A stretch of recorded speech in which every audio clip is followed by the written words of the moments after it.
आज हम और आप साथ में बाइबल पढ़ेंगे। तो बाइबल का पहला चैप्टर है उत्पत्ति, उसका पहला अध्याय। आदि में परमेश्वर ने आकाश और पृथ्वी की सृष्टि की। पृथ्वी बेडौल और सुनसान पड़ी थी और गहरे जल के ऊपर अंधियारा था तथा परमेश्वर का आत्मा जल के ऊपर मंडराता था। तब परमेश्वर ने कहा, उजियाला हो, तो उजियाला हो गया। और परमेश्वर ने उजियाले को देखा कि अच्छा है, और परमेश्वर ने उजियाले को अंधियारे से अलग किया। और परमेश्वर ने उजियाले को दिन और अंधियारे को रात कहा। तथा सांझ हुई, फिर भोर हुआ, इस प्रकार पहला दिन हो गया। फिर परमेश्वर ने कहा, जल के बीच एक ऐसा अंतर हो कि जल दो भाग हो जाए। तब परमेश्वर ने एक अंतर बनाकर उसके नीचे के जल और उसके ऊपर के जल को अलग अलग किया, और वैसा ही हो गया। और परमेश्वर ने उस अंतर को आकाश कहा। तथा सांझ हुई, फिर भोर हुआ, इस प्रकार दूसरा दिन हो गया। फिर परमेश्वर ने कहा, आकाश के नीचे का जल एक स्थान में इकट्ठा हो जाए और सूखी भूमि दिखाई दे, और वैसा ही हो गया। परमेश्वर ने सूखी भूमि को पृथ्वी कहा, तथा जो जल इकट्ठा हुआ उसको उसने समुद्र कहा। और परमेश्वर ने देखा कि अच्छा है। फिर परमेश्वर ने कहा, पृथ्वी से हरी घास तथा बीज वाले छोटे छोटे पेड़ और फलदायी वृक्ष भी, जिनके बीज उन्हीं में एक एक की जाति के अनुसार हो, पृथ्वी पर उगे। और वैसा ही हो गया। इस प्रकार पृथ्वी से हरी घास और छोटे छोटे पेड़, जिनमें अपनी जाति के अनुसार बीज होता है, और फलदायी वृक्ष, जिनके बीज एक एक की जाति के अनुसार उन्हीं में होते हैं, उगे। और परमेश्वर ने देखा कि अच्छा है। तथा सांझ हुई, फिर भोर हुआ, इस प्रकार तीसरा दिन हो गया। फिर परमेश्वर ने कहा, दिन को रात से अलग करने के लिए आकाश के अंतर में ज्योतियां हों, और वे चिन्हों और नियत समयों और दिनों और वर्षों के कारण हों। और वे ज्योतियां आकाश के अंतर में पृथ्वी पर प्रकाश देने वाली भी ठहरी। और वैसा ही हो गया। तब परमेश्वर ने दो बड़ी ज्योतियां बनाई।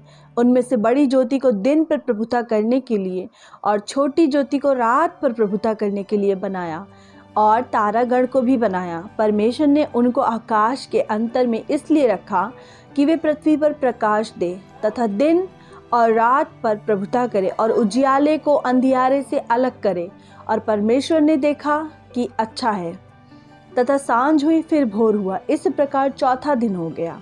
फिर परमेश्वर ने कहा, जल जीवित प्राणियों से बहुत ही भर जाए, और पक्षी पृथ्वी के ऊपर आकाश के अंतर में उड़े। इसलिए परमेश्वर ने जाति जाति के बड़े बड़े जल जंतुओं की और उन सब जीवित प्राणियों की भी सृष्टि की, जो चलते फिरते हैं, जिनसे जल बहुत ही भर गया। और एक एक जाति के उड़ने वाले पक्षियों की भी सृष्टि की। और परमेश्वर ने देखा कि अच्छा है। और परमेश्वर ने यह कह के उनको आशीष दी, फूलों फलों और समुद्र के जल में भर जाओ, और पक्षी पृथ्वी पर बढ़े। तथा सांझ हुई, फिर भोर हुआ, इस प्रकार पांचवा दिन हो गया। फिर परमेश्वर ने कहा, पृथ्वी से एक एक जाति के जीवित प्राणी, अर्थात घरेलू पशु और रेंगने वाले जंतु, और पृथ्वी के वन पशु जाति जाति के अनुसार उत्पन्न हो।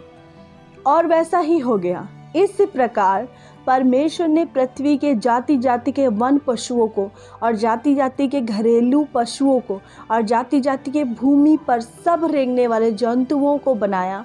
और परमेश्वर ने देखा। फिर परमेश्वर ने कहा, हम मनुष्य को अपने स्वरूप के अनुसार अपनी समानता में बनाएं, और वे समुद्र की मछलियाँ और आकाश के पक्षियों और घरेलू पशुओं और सारी पृथ्वी पर और सब रेंगने वाले जंतुओं पर, जो पृथ्वी पर रेंगते हैं, अधिकार रखें।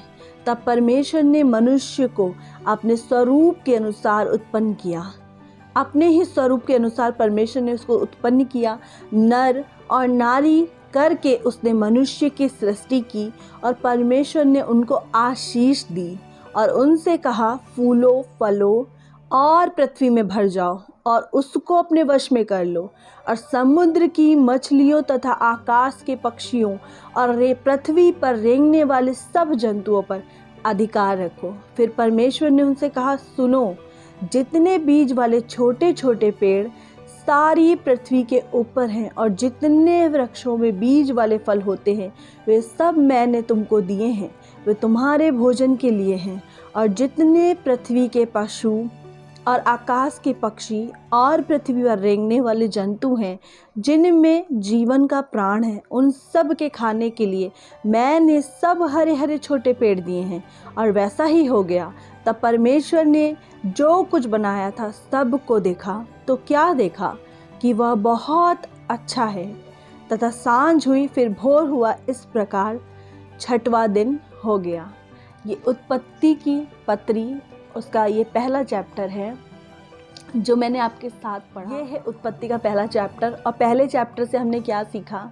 वैसे इसमें बहुत सारी बातें हैं सीखने के लिए, पर एक बात जो मैं आपके संग शेयर करना चाहती हूँ, इसमें लिखा हुआ है, फिर परमेश्वर ने कहा, हम मनुष्य को अपने स्वरूप के अनुसार अपनी समानता में बनाएं। हम परमेश्वर के स्वरूप और परमेश्वर के समानता में बनाए गए।